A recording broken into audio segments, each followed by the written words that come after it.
In a model of an atom, in a model of an atom, electrons move in circular orbit around a nucleus. Which statement about the electron is correct? Okay, so suppose here is an atom, and electrons are orbiting around the nucleus like this. Suppose let's consider this is an suppose this is an electron which is actually orbiting the which is like this is electron which is orbiting this atom, and let's assume that there is a center around which it is orbiting. Suppose this is the center of the circle, and electron is orbiting around this nucleus. Suppose this is the situation. Which statement about the electron is correct? Okay, the electrostatic force on the electron is away from the nucleus. If the electrostatic force is, like, we know that the charge on electron is positive, and the charge on electron is negative, and the charge on nucleus is positive. So positive and nucleus is, suppose this is nucleus, and nucleus is positively charged. Suppose this is the positive charge on a nucleus, and electron have negative charge, and we know that both are oppositely charged. So like the positive charge and the negative charge, opposite charges attract each other. So this statement is little irrelevant, because it states the electrostatic force on electron is away from the nucleus. No, because both are oppositely charged particles, so they attract each other. So this statement is incorrect. So attracting means the electron is actually attracted in inward direction, not in outward direction. Now repel. Second statement, the acceleration of electron is towards the central nucleus. To some extent this thing looks fine. The speed of electron varies continuously. No, electron is moving with the constant velocity, constant speed. So speed is constant, so that statement is incorrect. If there would be, like, if suppose the speed is increasing or decreasing, then it means there are some other factors will rise here, then we can observe different kind of things. So this statement looks incorrect. The velocity of electron remains constant. No, the velocity means the direction of the electron is also involved, but the like in velocity we have two things. The first thing is, because velocity is a vector quantity, so velocity is a vector quantity, so it have two major quantities. The first is magnitude, and the second is direction. So the magnitude may be constant, the magnitude of velocity is constant, but at every stage the direction of electron, like suppose at this point the direction of velocity is here, at this point the direction of velocity is like this, at this point the velocity is like this here. So at every stage the direction of velocity changes, like going like this, like this. So direction of velocity is continuously changing, so the magnitude of the velocity is fixed, but the direction of velocity is varying. So this quantity is also incorrect. So we are left with only one quantity, which was little confusing, but that's fine. So this is 18. Let's move to number 19.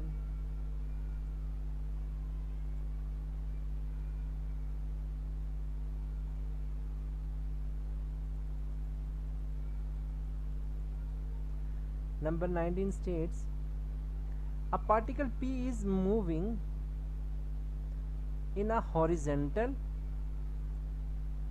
okay, moving in a horizontal uh,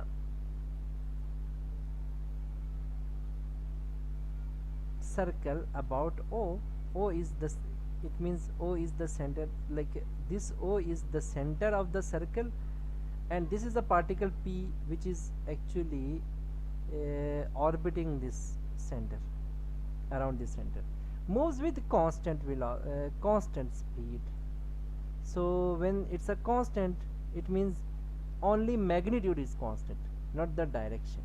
Like when an object is orbiting a circular track, its magnitude is fixed, not the direction. The direction of the object varies at every stage. Which statement is true? Okay, the force a force of constant size acts on P in the direction of motion. A force acting towards O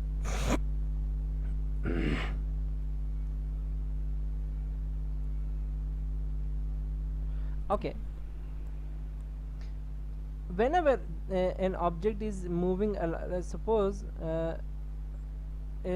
suppose it's a particle P which is moving along this circular track like this.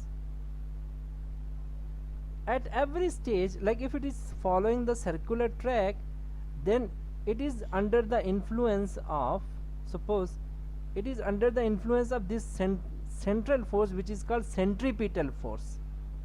So centripetal force is always directed towards the center, and at the same time this particle is under the influence of centrifugal force. Centrifugal force is counter force of centripetal force, which is actually acting outward in direction. So two forces are acting. One is inward in direction, the other is outward in direction. The inward direction force is called centripetal force, and the outward one is known as centrifugal force.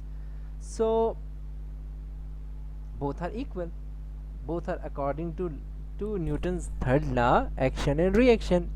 Like suppose centripetal force is an action force, then centrifugal force would be considered as a reaction force. So action force and reaction force are equal in magnitude but opposite in direction.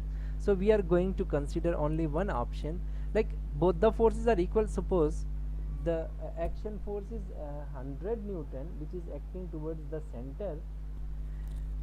At the same time, I'm gonna consider it as a positive. Suppose at the same time 100 Newton force is acting in outward direction, which is centrifugal force. So we are left with zero resultant force.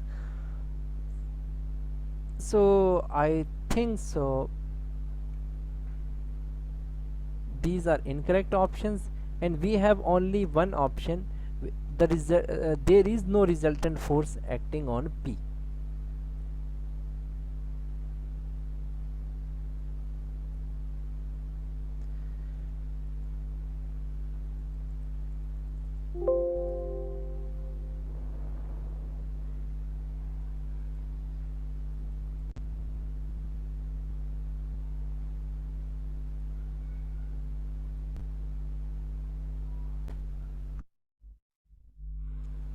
In number 20 is about this object which is on a rough surface. A body slides down a frictionless slope as shown in figure. Like this object is going in downward direction. As the body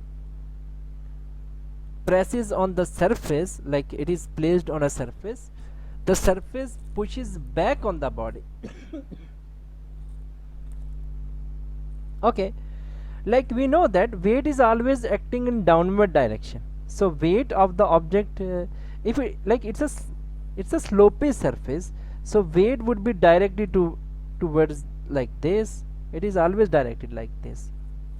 So okay, as the body presses the surface, okay, the weight acts in, this is the weight of the object, this is nothing else but the weight of the object. Okay, so weight is always acting in downward direction.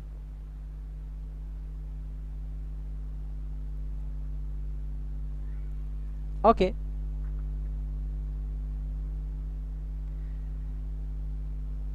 the force on the surface on the body is sometimes called reaction force. Reaction force or normal force.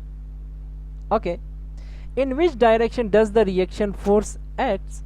So reaction force or normal force is always opposite to the direction of weight, is always opposite to the weight. So you can see, suppose the weight is acting in this direction, the reaction force of the weight would be directly in upward direction.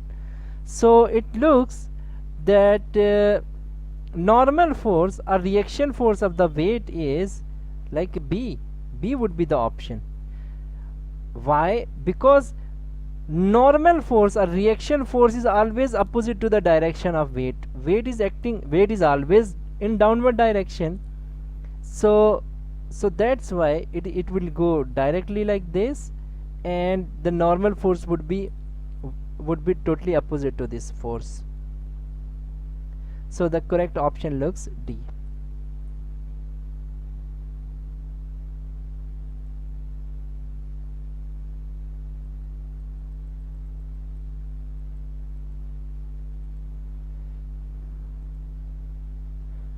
Okay, now let's move to number 21. In number 21, okay, it states a car of mass 1500 kg. Suppose we have a car like this. I am drawing suppose it's a 1500 kg car. It is traveling like on a horizontal road, and okay, this is the mass of the car.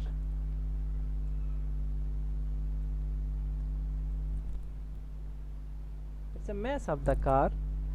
It accelerates steadily from 10 to 25 in 5 seconds. So okay, now let's make it like this.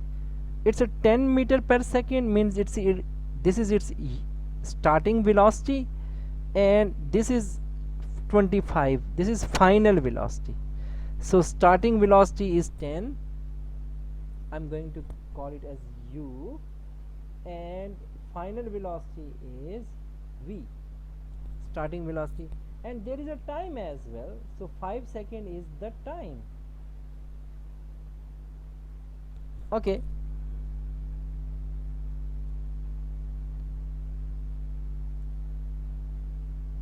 okay, so initial velocity is, or starting velocity is u, which is 10, final velocity is v, which is 25, and this is time, and time is 5 seconds.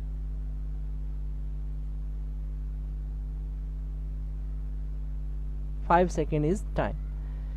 What is the force needed to produce this acceleration? So first we will calculate the acceleration. So we know that acceleration is v minus u over t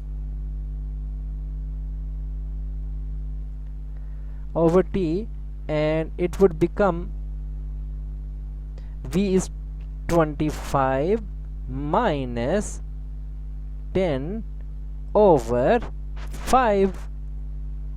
So 25 minus 10 is 15 over 5, and it would be 3. So acceleration is 3. Okay, so now from the Newton's second law we know that for force is mass into A, and mass is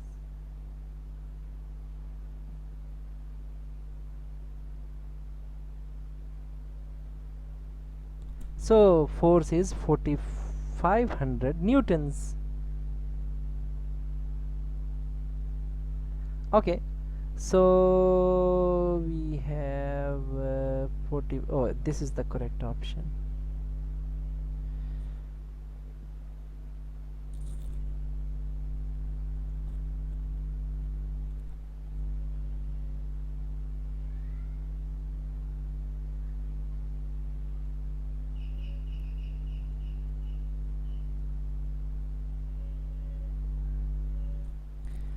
number 22.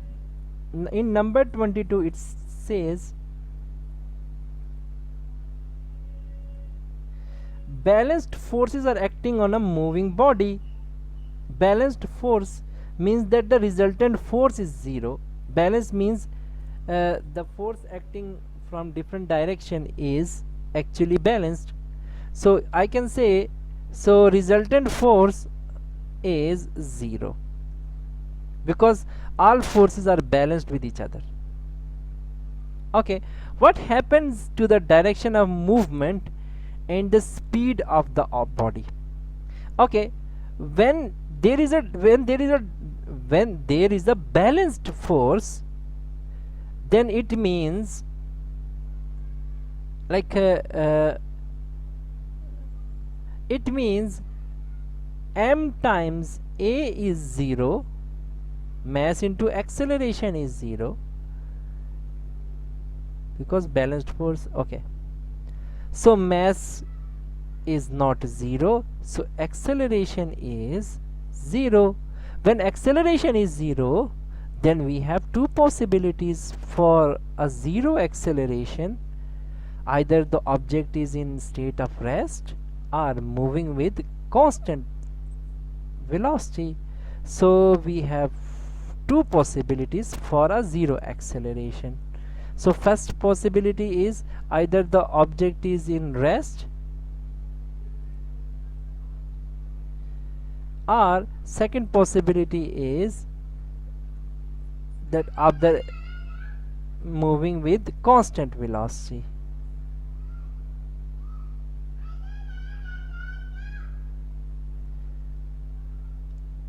Okay, so we have these two possibilities. Okay,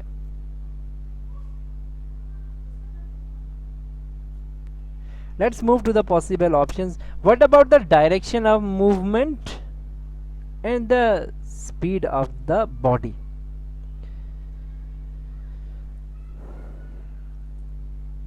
Direction of movement, if there is a change, there would be a change in direction, it means acceleration will produce. So it means there is no change in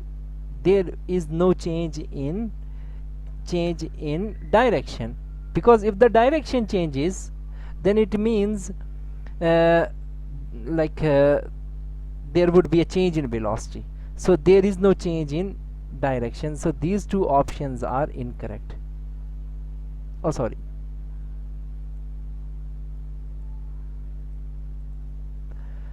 Okay, so we have, okay,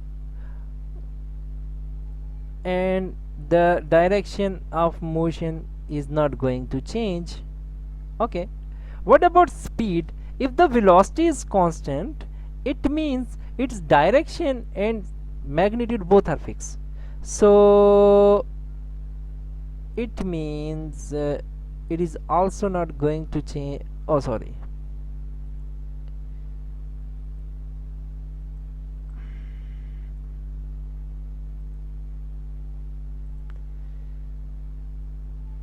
So now we have one possible form, and this is our correct option because it contains both correct options.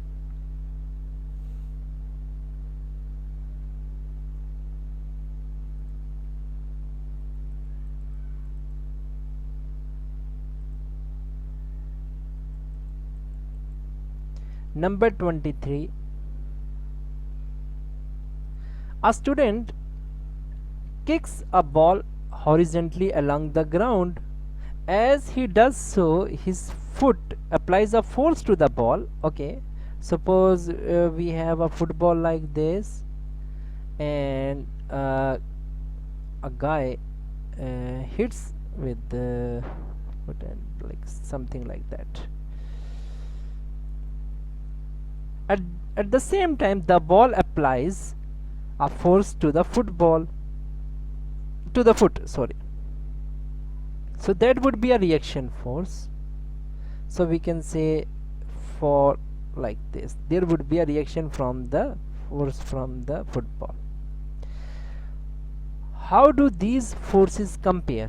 like the football is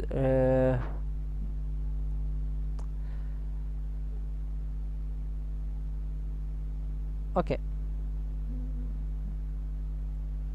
the force on the football is equal to the force on the ball and in the opposite direction. If the ball remains in the same state, if the ball is if the football applies the same amount of the force, then it means the football would remain in the state of rest. If the force is greater than if the force applied force is greater than the reaction force of the football, so football will follow the direction of applied force. The force on the foot is equal to the force on the ball and in the opposite direction. No, there is an imbalanced force case, so the ball is not going to be of apply same amount of force. The force on the foot is equal to the force on the ball and in the same direction. No, both have opposite directions. The force, okay, let's move to the force on the foot is smaller than the force on the football and in the same direction. Both have same directions. That's wrong. Both have opposite directions. Okay, the force on the football,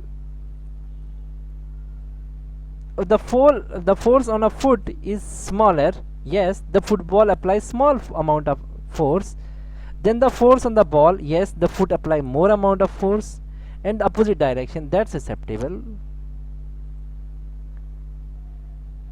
Let me tell you. Suppose the foot applied 100 newtons force on a ball,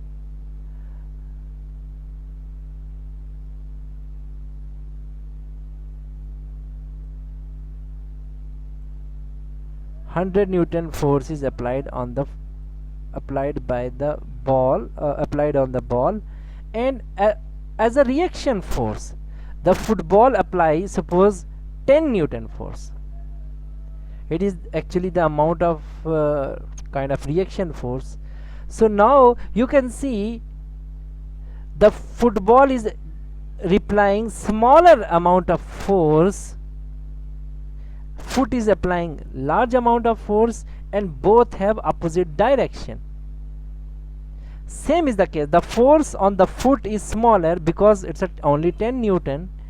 Then the force on the ball is facing 100 Newton force, and in the opposite direction we can see both are in opposite directions.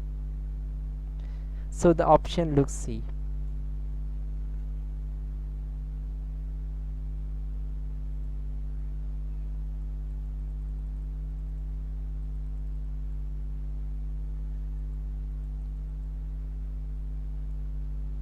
Okay, the diagram shows an aeroplane in a horizontal circle at a constant speed, which is the direction in which direction is the resultant force.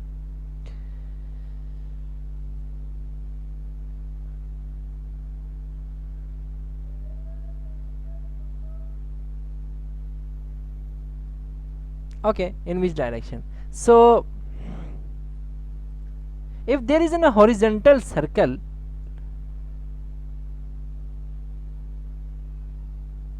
and from the figure we can estimate that actually some such type of circle is present there. I think so, because the direction of aeroplane looks that the aeroplane is about to go, the aeroplane is going in this direction. It looks that the aeroplane is going like this, or going to move like this. So in order to move along a circular track, you need a centripetal force, and centripetal force uh, is D. So the correct option looks D. Okay.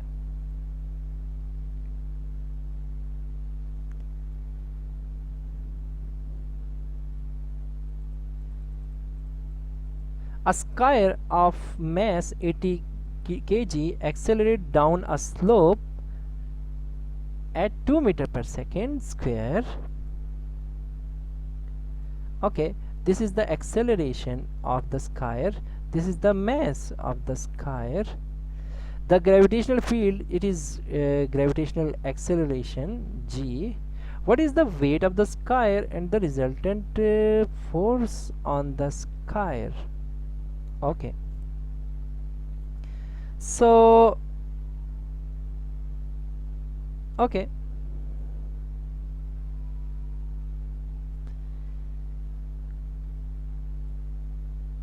so we can find out that mass is, oh, F equals